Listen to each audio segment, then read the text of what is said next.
an anchor and finding no good news in the paper. I was reading, or I was listening to Food Babe. If you don't know her, she's Vana Hari. She's amazing. She was very sick when she was in high school, which is what led her along. But she was also a strong on the debate team, which is what has helped with her voice in getting out there and speaking. And I was listening to her talking about the fact that when she first began, there was like 10 people that she went to, I can't remember, I don't think it was Kellogg's, it was another company, trying to get them to change things. And she had, I think, like, I don't remember if it was like 200,000 people that had signed up to, or signed, that they wanted something changed. This last time there was like over 400,000 people that had signed that they wanted changes from Kellogg's. And because Kellogg's had already said that they would make the changes and they didn't. Yeah, they said it in like 2015 or something. Yeah, and so they didn't make the changes.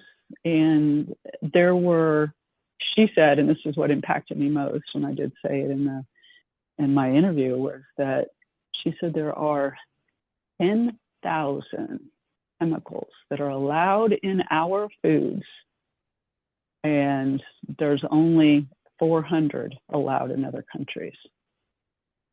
Think about that. How is that impacting our health? Because God doesn't want chemicals in our body, and our body doesn't know what to do with them. Yeah, exactly.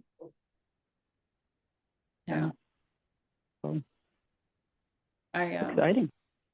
Yeah, it was interesting watching the videos from Vani going to Kellogg, and they had tons of kids there that were saying, had little signs that said, I can't remember what they read, but something about chemicals in their food.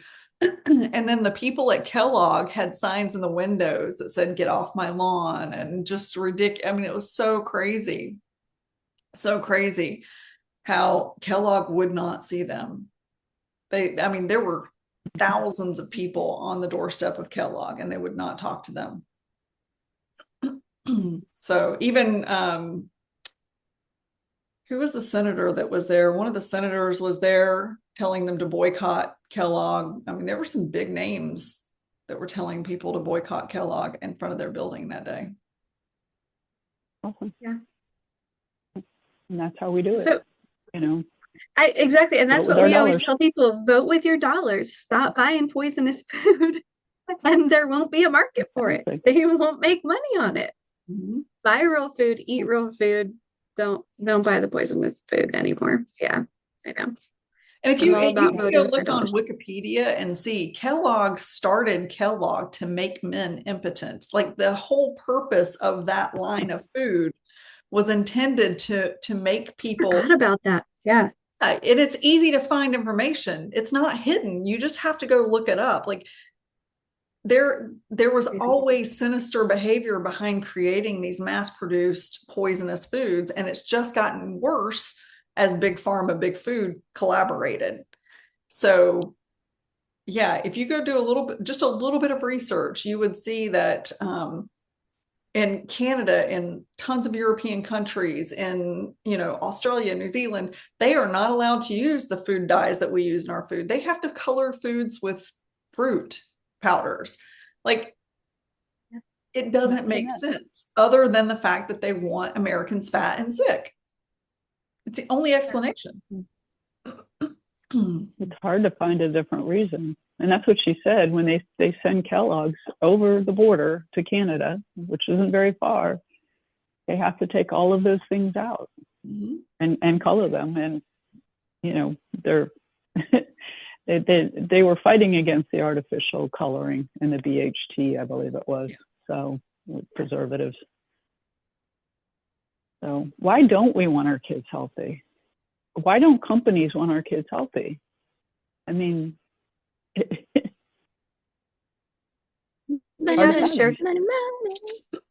yeah, exactly. You nailed it, Julie. Huh? What happened? What, Julie? I didn't hear what she said. Money. What'd you say, Julie? Oh yeah. Yeah, She Oh, said exactly. money. absolutely. Yeah. Yeah. Always. The younger you start off unhealthy, the longer you pay medical bills. Well, in the and I think system. too, it's a psychological thing too, because we've been groomed. Oh yeah. We have been raised to think that some of these products that we are eating now are healthy. And if you think about what I grew up with, and then where we are now, this is way healthier than what I grew up with. So, I mean, in Yeah. my mind, so far better, like I am healthy. And when I talk to people, like this is what's really interesting is I don't think people realize they're not eating healthy. They truly don't. What is healthy? Is healthy not processed? Is healthy not in a box? Is healthy fresh or frozen? I mean, that's what healthy is, but is that healthy anymore? And it's hard to grasp, or it's hard to grasp that people would intentionally try to harm you. I mean, that alone is very hard to put in your brain and process. So a lot of the people that I talk to, number one, they're not eating healthy. I mean, they are eating healthy. Number two, they're doing the best they can. And if they look, they're using all natural, all healthy ingredients. And then number three, it's money. People can't afford. I went to the grocery store the other day, had 3 bags of groceries, and it was $70 for 3 bags, 3 small bags. So I think there's so much to it. And I think we're just going to have to take how we see the world yesterday and reshift it and say it's not today. It is not healthy. They are trying to kill us, and just look at what's happened. It's like, but it's a big package to unwrap, to really look at it and take it for what it's worth. It's hard to take it in emotionally, mentally. Well, and then when you look at the people who do need assistance to buy their food, what are they able to buy? It's always processed trash. I mean, there's so That's where the buy one, get ones are. Hmm? The BOGOs are all trash food. Oh, yeah. You look at coupons for, I mean, because I was a big couponer when my kiddo was little. You look at coupons and it's Pop Tarts and potato chips and, TV dinners, and it's just insane. It's insane. That was, Yeah. And that was a hard one for me. Go ahead. Please. No, I'm just going to say, I think it's also about what we talked about last week, this sort of hustle culture, is that people don't take the time to cook their own food. And so they end up eating more processed food, more fast food, more pre-made things that have all of the preservatives and poison and, seed oils and all the things in it that are detriment to their health. But then also working long hours and being so busy, that's detrimental to your health. And then you're feeding your body something that's not fuel to help you continue that. And the foods are made for you to want more and crave more of the bad things, of the sugar, of the seed oils, of the stuff. So it's just like this sort of, bad cycle of things. And both of my kids are in college right now, and they're struggling with the same kind of things. They don't make it easy for those kids to make their own food. My daughter lives in a building that's like 10, 12 stories, right? They have 2 kitchens in the entire building. Thankfully, she got a room on one of the floors that has a kitchen where she can cook some things. But, they want them to go and eat in the cafeteria because they buy the meal plans and then they feed them cheap food. And it's destroying their health more. And then they're not sleeping, they're staying up late, kids on college campuses drink some too, so they have all of these things like against their success. And it's no wonder so many kids just struggle so much, especially with their mental health in college, because they're seeing that across the board everywhere. It's bad.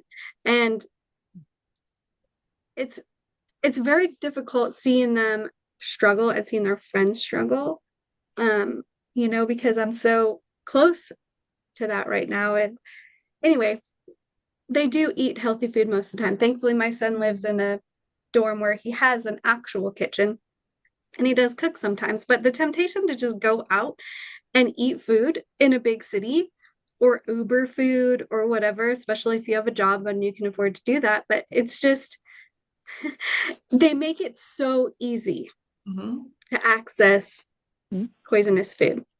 And here's something else that is not surprising but shocking, but also just like I feel like I have to share it. So my daughter is studying dietetics and nutrition at college, and she's working on a research paper about the FDA. Ooh. And here's what she found that she's just like she's on a soapbox about this now and she's so upset about it. So the FDA, the only thing that they're concerned with is the preservation of food and making it look better in order to eat it. They are not concerned with preserving people's health whatsoever. All of their rules and regulations are just about preserving the food. So, of course, they're going to allow 10,000 different kinds of chemicals for manufacturers to put in the food because all they're concerned about is making the food last longer and making the food not spoil, therefore it's safe, and making it look good and look more appealing. So that's where all of these dyes and preservatives come in, and they're fine with it because their job is not to make sure that the food is healthy for people who are consuming it, but all they're concerned about with is the food itself. That's where all of their rules and regulations are. And so now you wonder, like, it's not, once you know that, it's not shocking at all that all of this food is making us sick Mhm. because it's not fresh food, it's not nutritious food. It's been pumped full of preservatives and colorants to make it last longer and look more appealing. Oh yeah. Well, speaking of appealing and that appeal that's being put on it, that the coating that's being put on it that is natural, what it does is it preserves the outside of it, but the inside is decaying.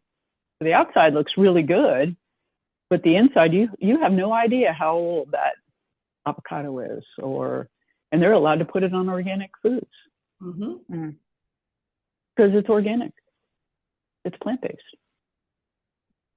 Yeah. So yeah. So many things. Well, it's plant-based. Well, Like, and how far yeah, you have plant-based. adulterated it from its original point of being plant-based? Like, there's Right, no regulations on that. As Right? long as it's starting with something natural, they can say, "Oh, plant-based," no matter how much they've altered it in the laboratory from Or that call point. it natural flavors, which is where my soapbox is right now, because I just learned that the electrolyte drink that I've been, or the powder that I've been using for the electrolyte company is using maltodextrin as their natural flavor, even though they don't list it on their products. They just call it natural flavors. Well, maltodextrin is a huge insulin interruption in what's the word I'm looking for?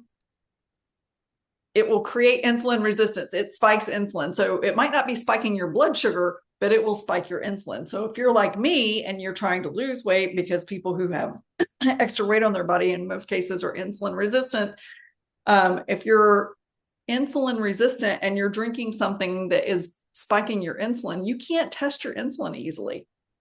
You have to literally go sit in a lab and test it every 6 hours to know if you're truly insulin resistant. It's not an easy thing to do, and it's expensive. So most people look at their blood sugar and they're like, oh, my blood sugar didn't spike, I'm totally fine, which is incorrect. And so I just found out that they're using maltodextrin in their product. So I had so much of that powder, and my husband had a different brand that's also using maltodextrin in their product. We threw all of it away. I'm like, this could be part of the reason that I'm not sleeping as well and that I'm not able to lose weight, because I am still insulin resistant, and you can't lose weight when you're insulin resistant, not easily anyway, because all I'm eating is meat. And I'm watching my macros. Like I'm doing everything right, except I was drinking 3 of those a day. And the amount of maltodextrin that's in those packages is more than the potassium and the magnesium combined. It's disgusting. Wow. It's disgusting. Yeah.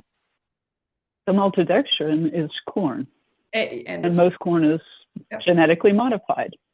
So now you're putting more chemicals in your body as well. And how is that fair to be able to utilize things like that that are healthy and the people don't know that they're taking in something that's not healthy. So it's, yeah, Right.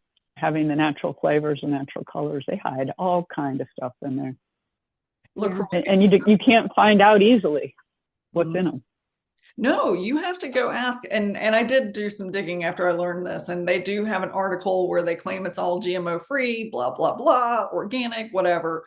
But I still am just like, I'm so tired of companies who present themselves as natural, healthy, we're here for you, we're, you know, we're on the same playing field as you. And then they always turn out to be liars. And to me, you're lying. If you're not qualifying what you're using for your natural flavors, so people are completely aware, you're lying. Yeah. Yeah. Yeah. So call out the products. What were they? So the one that I drank was Element, LMNT, however you want to call it.